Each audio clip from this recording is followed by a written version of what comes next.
టైంలో అన్నదానం కూడా చేసాము. సో అన్నదానం చేసిన తర్వాత ఉల్లిపాయలు బంగాళదుంపలు మిగిలాయి. ఉల్లిపాయలు అయితే ఎన్ని రోజులైనా మనం నిల్వ చేసుకోవచ్చు, బాగా ఆరబెట్టేస్తే నిల్వ ఉంటాయి, ప్రాబ్లం లేదు. కాకపోతే బంగాళదుంపలు మాత్రం ముందు కూడా కొన్ని తెప్పించేసానండి. ఇంకా అవి ఇవి చాలా ఎక్కువైపోయేవి, అసలు నిల్వ కూడా ఉండవు, మెత్తబడిపోతే ఇంకా టేస్ట్ కూడా అనిపించదు. సో ఏం చేయాలా అనిపించింది. పిల్లలు ఎప్పుడు కూడా హాస్టల్కి వచ్చేటప్పుడు ఆలు చిప్స్ తీసుకురమ్మా అని చెప్తుంటారు. సో ఎప్పుడు కొనేసి తీసుకెళ్ళిపోతూ ఉంటాను. సో అయితే ఇప్పుడు మాత్రం ఖచ్చితంగా ఇంకా ఒకసారి ఇంట్లో ట్రై చేద్దాము, ఎలా వస్తాయో చూద్దాం అనిపించింది. అందుకనే ఓ 2-3 వీడియోస్ అయితే చూసానండి. చాలా సింపుల్గానే ప్రాసెస్ అయితే చాలా సింపుల్గా ఉంది అనిపించింది. ఏం లేదు, పీల్ తీసేసి ఐస్ వాటర్లో కాస్త వేసేసి కొంచెంసేపు ఉంచి తర్వాత స్లైసర్తో కట్ చేసేసి డీప్ ఫ్రై చేసేయడమే అని ఉంది.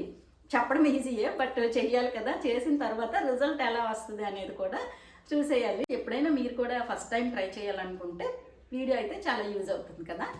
ప్రాసెస్లోకి వెళ్ళిపోదామా మరి. బంగాళదుంపలు 2 రకాలుగా ఉంటాయంటండి. ఒకటి వ్యాక్స్ ఆలు, 2 స్టాచీ ఆలు. స్టాచీ ఆలుతోనే ఎక్కువగా ఆలు చిప్స్ కానీ ఫ్రెంచ్ ఫ్రైస్ కానీ చేస్తారంట. అలా అయితేనే పర్ఫెక్ట్గా వస్తాయంట. ఈ స్టాచీ ఆలుకి పైన పొట్టులాగా పొరలు పొరలుగా ఉంటుంది కదా, సో అది స్టాచీ ఆలు. అయితే ప్లెయిన్ మనకు దొరికే ఆలు అంతా కూడా ప్లెయిన్గా ఉంటాయి కదా, ఎటువంటి పొరలు పొరలుగా ఉండకుండా. సో అందుకని నాకైతే మనం ఇప్పుడు వాడుతున్నది స్టాచూ ఆలునా లేకపోతే వ్యాక్సీ ఆలునా అర్థం కాలేదు. అందుకనే నార్మల్ మనకి దొరికే ఆలుతో ఎలాగ చేస్తామో అదే విధంగా చేస్తున్నాను ఇప్పుడైతే. అందుకనే దుంపలన్నిటికీ కూడా పీల్ తీసేస్తున్నాను. ఏ ఆలు అయినా సరే ఖచ్చితంగా గట్టిగా ఉండాలంట, అంటే వాడిపోకుండా ఫ్రెష్గా లేకుండా ఉంటే అసలు ఏ విధంగా కూడా చిప్స్ అయితే పర్ఫెక్ట్గా రావంట. సో అయితే ఇవైతే మాత్రం చాలా ఫ్రెష్గా ఉన్నాయి, చాలా పెద్దగా బంగాళదుంపలుగా అంటే పెద్ద పెద్ద బంగాళదుంపలు చాలా ఫ్రెష్గా ఉన్నాయండి. అది కాస్త ఎక్కువగానే అన్ని బంగాళదుంపలకి పైన పొరలు పొరలుగానే ఉంది. కాకపోతే నేనైతే నార్మల్ ఆలుతో చేస్తే ఎలా చేస్తామో అదే విధంగా ఇప్పుడు ట్రై చేస్తున్నాను. అంటే నార్మల్ ఆలుకైతే ఎక్కువగా ఐస్ క్యూబ్స్ వేసి అంటే కూలింగ్ వాటర్లో కాస్త ఉంచి తర్వాత చెయ్యాలంట. సో అదే విధంగా ట్రై చేస్తున్నాను. అది స్టాచ్యూ ఆలుతో చేసామనుకోండి, ఎటువంటి కూలింగ్ వాటర్ అవసరం లేకుండా డైరెక్ట్గా మనము స్లైసర్తో కట్ చేసి డీప్ ఫ్రై చేసేయడమేనంట. ఎక్కువగా ఇవి ఆలు చిప్స్ చేస్తారు కదా షాపుల్లో, వాళ్ళు అదే విధంగా చేస్తారు. సో వాళ్ళకి చాలా తక్కువ టైంలోనే మంచిగా ప్రిపేర్ అయిపోతాయి. మనము ఇవి కూరల కోసం తీసుకొచ్చినవి కాబట్టి ఇవి స్టాచ్యూ ఆలు కాకపోయే ఉంటుంది అనిపించి నెక్స్ట్ ఫస్ట్ టైం మంచిగా పర్ఫెక్ట్గా రావాలి అనుకునే వాళ్ళు ఈ విధంగా ఐస్ క్యూబ్స్ వేసి కూలింగ్ వాటర్లో ఉంచి ట్రై చేయాలి. సో ఇప్పుడు నేనైతే పీల్ అంతా తీసేసాను కదా బంగాళదుంపలకి, మంచిగా వాటర్ బాగా క్లియర్గా వచ్చినంత వరకు కడగాలండి. దుంపల్ని కడిగిన తర్వాత ఐస్ క్యూబ్స్లో వేసుకోవాలి. ఎలాగో నేను వేస్తాను అంటే ఈ ఆలు చిప్స్ చేసే ఆలోచన ఉంది కాబట్టి నేను నిన్ననే ఒక గిన్నెలో వాటర్ పెట్టేసి డీప్ ఫ్రిడ్జ్లో పెట్టేశాను. ఐస్ క్యూబ్స్ అయితే రెడీ చేసేసాను. అంటే ఒక పెద్ద బౌల్లో పెట్టాను కాబట్టి అదే షేప్లో వచ్చింది. మీకు చిన్న చిన్నగా ప్లేస్ అడ్జస్ట్ అవ్వాలంటే చిన్న చిన్న ఐస్ క్యూబ్స్లా ప్రిపేర్ చేసుకొని రెడీ చేసి ఉంచుకోండి. లేదంటే నార్మల్గా కూలింగ్ వాటర్ అయినా కూడా వేసి కూలింగ్ చేసేయచ్చు. బంగాళదుంపలు కూల్ అవ్వాలన్నమాట. సో స్టాచ్యూ ఆలు కాదు అని ఎందుకు డౌట్ వస్తుందంటే అవి మన ఏరియాలో దొరకవంటండి. నెక్స్ట్ వచ్చేసి అవి ఎక్కువగా శీతాకాలంలో దొరుకుతాయంట. ఇప్పుడైతే వేసవికాలం కదా, అందుకనే నెక్స్ట్ మేము కూరల కోసం తీసుకొచ్చాం కాబట్టి మాకు అవి ఇవ్వరు అనిపించింది. మీకు గనక స్టాచీ ఆలుతోనే ట్రై చేయాలి అనిపిస్తే అవి ఖచ్చితంగా స్వీట్ షాపుల్లో ఆలు చిప్స్ షాపుల్లో ఉంటారు కదా, ప్రిపేర్ చేస్తారు కదండి, వాళ్ళైతే అవే తెచ్చి చేస్తారంట. సో వాళ్ళ దగ్గరికి వెళ్ళి ఒక 10 రూపాయలు 20 రూపాయలు ఎక్స్ట్రా ఇస్తామంటే ఖచ్చితంగా వాళ్ళైతే అవి 1 కేజీకి 2 కేజీలకి ఇచ్చేస్తారు. సో అలాంటి వాటితో మీరు ట్రై చేయొచ్చు. లేదంటే ఇప్పుడు నేను చెప్పిన మాదిరి కూలింగ్ వాటర్ వేసి ట్రై చేయడమే అనమాట. సో ఒక హాఫ్ అన్ అవర్ పాటు ఇలా ఉంచేసి ఆ తర్వాత ఇవి స్లైసర్తో కట్ చేసుకోవాలి. నేను పెద్దగా ఐస్ క్యూబ్ అనేది పెద్దగా ప్రిపేర్ చేసేసాను కాబట్టి ఆలు అన్నీ వేసేసి దానిపైన ఐస్ క్యూబ్ పెట్టేశాను. అదే అలా కరిగిపోతుంది అనమాట. నేనైతే ఈరోజు 13 బంగాళదుంపలు పెద్దవి తీసుకున్నానండి. తీసుకొని వీటితో చేస్తున్నాను. ఎన్ని అవుతాయి అనేది చూడాలి, ఎలా వస్తాయి అనేది కూడా చూడాలి. సో ఇప్పుడైతే మొత్తం నీట్గా కడిగేసాను. ఎక్కువగా పిండి పదార్థం ఉండి స్టాచ్యూ ఆలుతోనే అంటే బాగా వస్తాయంట అలా అయితేనే. అందుకనే స్టాచ్యూ ఆలుతోని ఈ ఫ్రెంచ్ ఫ్రైస్ కానీ ఆలు చిప్స్ కానీ ప్రిపేర్ చేసుకోవాలని చెప్తారు అంతే. సో వ్యాక్సీ ఆలుతో మనం ప్రిపేర్ చేస్తున్నాం కాబట్టి కొంచెం ఇలా కూలింగ్ వాటర్ తీసుకుంటే సరిపోద్ది. సో నేనైతే హాఫ్ అన్ అవర్ పాటు ఉంచేసాను కదండి. ఇప్పుడైతే నేను వీటిని స్లైసర్తో కట్ చేస్తున్నాను. బట్ నా దగ్గర అయితే పర్ఫెక్ట్ స్లైసర్ లేదండి. వస్తాయి అనుకున్నాను, కాకపోతే ఏ స్లైసర్తో మనం కట్ చేసుకున్నా ఒకే థిక్నెస్తో ఉండాలన్నమాట. అది ఈవెన్గా మంచిగా, అంటే ఒకటి థిక్గా ఒకటి థిన్గా ఉందంటే చాలా ఇబ్బంది అయిపోతుంది. ఎందుకంటే మనం డీప్ ఫ్రై చేసేటప్పుడు ఒకటి పచ్చిగా ఒకటి తొందరగా వేగిపోవడం అలా జరగకూడదు. సో అన్నీ ఒకే విధమైన పల్చగా ఉంటే చాలా బాగా వస్తాయి. నెక్స్ట్ చాలా పల్చగా ఉండాలండి, అలా అయితే క్రిస్పీగా వస్తాయి అన్నమాట. సో నేనైతే పెద్ద బంగాళదుంపలు తీసుకున్నాను కాబట్టి అవి రెండుగా కట్ చేసేసాను. అందుకే నాకు అర్ధచంద్రాకారంవి వచ్చాయి. యాక్చువల్గా ఇది ఉంది కదా, ఈ స్లైసర్తో నాకు బాగా వస్తాయేమో అని నేను ఎక్స్పెక్ట్ చేశాను అనమాట. కానీ అది చాలా చిన్నగా ఉందండి. ఎప్పుడైనా ఆలు చిప్స్కి మాత్రం చాలా పెద్దగా వెడల్పుగా ఉండే స్లైసర్ అనేది ఉంటుంది. దాంతో అయితే రౌండ్ షేప్ వస్తుంది. సో ఏ షేప్ అయితే ఏంటేనండి, మనకి టేస్ట్ అనేది చాలా పర్ఫెక్ట్గా ఉండాలి కదా అని చెప్పి నేనైతే ఇంకా ఈ చిన్నద పీల్ తీసుకున్న దానితోనే నేనైతే చిన్న చిన్న ముక్కలే కట్ చేసేసాను. అయితే చిన్న బంగాళదుంపలు అయితే రౌండ్ షేప్లో వచ్చేసాయండి. ఇది పెద్ద పెద్ద బంగాళదుంపలు అయితేనే రెండుగా విడదీయాల్సి, అంటే రెండుగా కట్ చేసి చేస్తున్నాను. సో ఇప్పుడైతే నేను కట్ చేసినవన్నీ కూడా మొత్తం ఒక గిన్నెలో వేసి బాగా కడిగి అప్పుడు తెచ్చి ఆరబెడుతున్నాను. అయితే మనకి చాలా ఫాస్ట్గా కానీ మనం ప్రిపేర్ చేసుకోవాలి అనుకుంటే ఇలా కడిగేటప్పుడు కూడా, అంటే బాగా వాష్ చేస్తాం కదా, అవి తెల్లగా వాటర్ అయితే క్లియర్గా ఉండాలి, అంత బాగా కడగాలి. కడిగిన తర్వాత జిక్కులో వేసి వడకట్టేసి అప్పుడు క్లాత్ పైన వేసుకోవాలి. నేనైతే వడకట్టిన తర్వాత డైరెక్ట్గా వేసానండి, జిక్కులో వేయలేదు. ఎందుకంటే నాకైతే చాలా పని ఉంది. సో ఆ పని అంతా అయిన తర్వాత ఈలోపు ఫ్యాన్కి ఆరిపోతాయి, ఫ్యాన్ గాలికి అని చెప్పి క్లాత్ పైన డైరెక్ట్గా వేసాను. చెప్పాను కదా, చిన్న చిన్న బంగాళదుంపలు అయితే ఇలా రౌండ్ షేప్ వచ్చేసాయండి. పెద్ద బంగాళదుంపలు అయితేనే నేను రెండుగా కట్ చేసేసి చిన్న చిన్న, అంటే అర్ధచంద్రాకారంలో షేప్ అనేది తీసుకొచ్చాను అనమాట. సో మన ఇష్టమే, మనకి ఏ షేప్ నచ్చితే ఆ షేపు. మన దగ్గర ఉన్న స్లైసర్తోని మనం ఆ థిక్నెస్ అనేది ఇంపార్టెంట్ అనమాట. అన్నీ ఒకేలాగా సన్నగా పల్చగా ఉంటే చాలా బాగా వస్తాయి.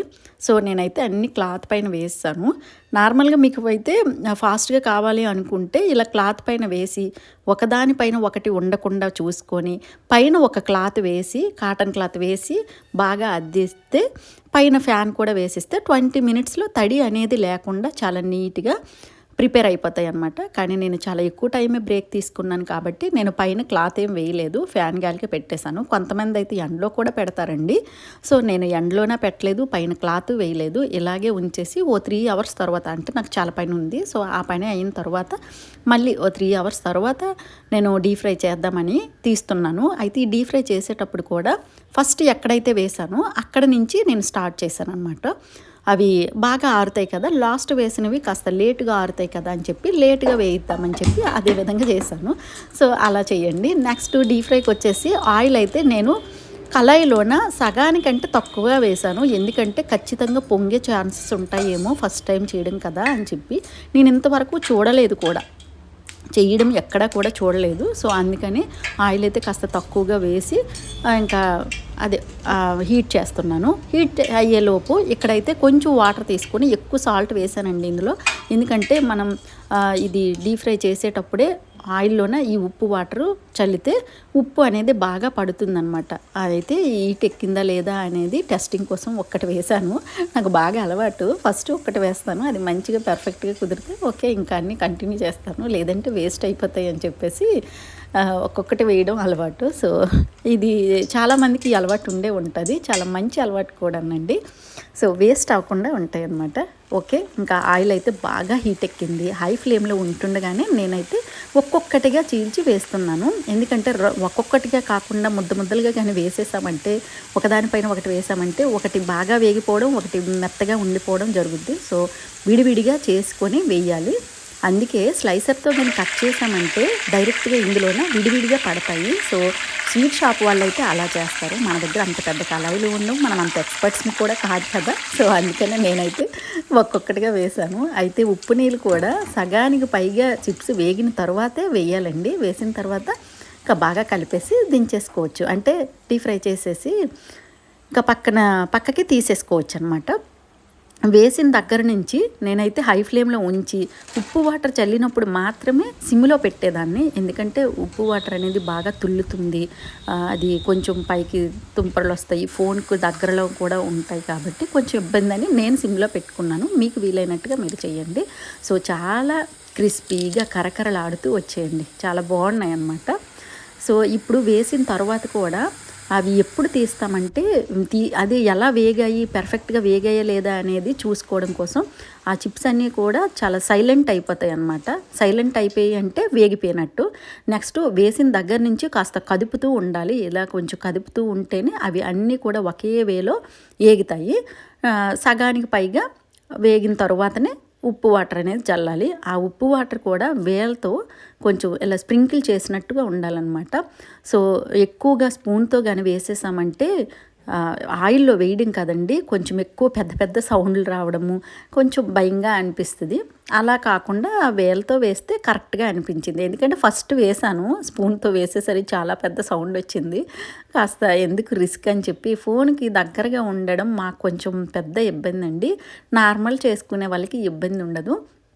సో మేము వీడియో షూట్ కోసం ఫోన్ని చాలా దగ్గరగా పెడుతుంటాం కాబట్టి నేనైతే వేలతో స్ప్రింకిల్ చేసుకుంటే చాలా బెస్ట్గా అనిపించింది. సో నేనైతే 13 బంగాళదుంపలకి ఇన్ని చిప్స్ ప్రిపేర్ చేశాను. ఒక 4-5 రౌండ్లు వేసానండి. అందులో ఉప్పు వాటర్ చల్లడం వలన అన్నిటికీ కూడా ప్రతి పీస్కి కూడా ఉప్పు ఒకే వేలో తగులుతుందనమాట, అంటే పడుతుంది. అది మనం నార్మల్గా పైన కారం జల్లినట్టే ఉప్పు కూడా జల్లామంటే ఒకదానికి ఉప్పు పట్టినట్టు ఒకదానికి చప్పగా అనిపించినట్టు అలా ఉంటుంది. సో ఉప్పు అయితే వేసేసాం కదా, ఓన్లీ ఉప్పుగా మనకి అంటే సాల్ట్గా చిప్స్ కావాలనుకుంటే తినేయడమే, నో ప్రాబ్లం. లేదు మనకు కాస్త కారంగా కూడా కావాలి అనుకుంటే ఇలా కొంచెం స్పూన్తో కాస్త జల్లి కొంచెం ఇలా కదుపుకుంటే మొత్తం స్ప్రెడ్ చేసేసుకుంటే ప్రతి పీస్ కూడా పడుతుంది. సో చాలా టేస్టీగా ఉప్పు కారం కలిపిన సేమ్ స్వీట్ షాప్లో మాదిరి చిప్స్ అయితే ప్రిపేర్ అయిపోయండి. 13 బంగాళదుంపలకి నాకైతే ఇన్ని చిప్స్ అయ్యాయి అన్నమాట. సో పిల్లలు ప్రతిసారి షాపింగ్కి వెళ్ళేటప్పుడు ఈ ఆలు చిప్స్ తీసుకోమన్న ప్రతిసారి కూడా వాళ్ళు బాగా మరిగించి పెట్టిన ఆయిల్లో డీప్ ఫ్రై చేసిన ఐటెం తీసుకుంటున్నాము అనే ఫీలింగ్ నాకు ఉండేది. చాలా భయం వేసేదనమాట. సో కొనేటప్పుడల్లా నాకు అన్ఈజీగా అనిపించేది. సో ఇక నుంచి మనం ఎప్పుడు వాళ్ళు ఆలు చిప్స్ అడిగినా కూడా ఇలా ప్రిపేర్ చేసేసుకుంటే ఇక మనం చాలా వాళ్ళకి బాగా ఇష్టమైన ఫుడ్ని మనం మంచి ఇష్టంగా బాగా ప్రిపేర్ చేసి చాలా హెల్తీగా పెడుతున్నాము అనే ఫీలింగ్ అయితే నాకు అనిపించింది అనమాట. సో చాలా హ్యాపీగా అయిపోయిందండి. చాలా బాగా వచ్చాయి, చాలా క్రిస్పీగా వచ్చాయి అన్నమాట. ఫస్ట్ టైం చేయడం కదా, ఎలా వస్తాయి ఏంటో అనుకున్నాను కానీ చాలా బాగా వచ్చాయండి. చాలా క్రిస్పీగా ఉన్నాయి, నాకైతే బాగా నచ్చాయి. సేమ్ మనం షాప్లో కొంటాం కదా, సేమ్ అదే మాదిరి ఉన్నాయి అన్నమాట. మీరు సౌండ్ అబ్జర్వ్ చేసే ఉంటారు, చాలా కరకరలాడుతూ వచ్చాయన్నమాట. చాలా బాగా వచ్చాయండి. మీకు కనుక నచ్చినట్లయితే ఇంకా ఎప్పుడు కూడా షాప్లో కొనాల్సిన అవసరమే లేదు, చక్కగా ఇలా ప్రిపేర్ చేసేసుకోవచ్చు. ఓ డబ్బాలో వేసి స్టోర్ చేసేస్తున్నాను. ఓ 1 రోజుల పాటు నిల్వ ఉంటాయి. బట్ మనం 1 రోజులు ఉంచమేమో అని డౌట్ వస్తుందన్నమాట. మా పిల్లలకైతే చాలా ఇష్టం. సో ఓకే ఫ్రెండ్స్, ఇంకా వీడియో కనుక నచ్చినట్లయితే లైక్ చేయడం, షేర్ చేయడం మర్చిపోద్ది. సబ్స్క్రైబ్ చేయకపోతే మాత్రం ఖచ్చితంగా సబ్స్క్రైబ్ చేసేయండి ఫ్రెండ్స్. ఇక ఉంటాను, మరొక మంచి వీడియోతో మీ ముందుకు వస్తాను. Bye friends.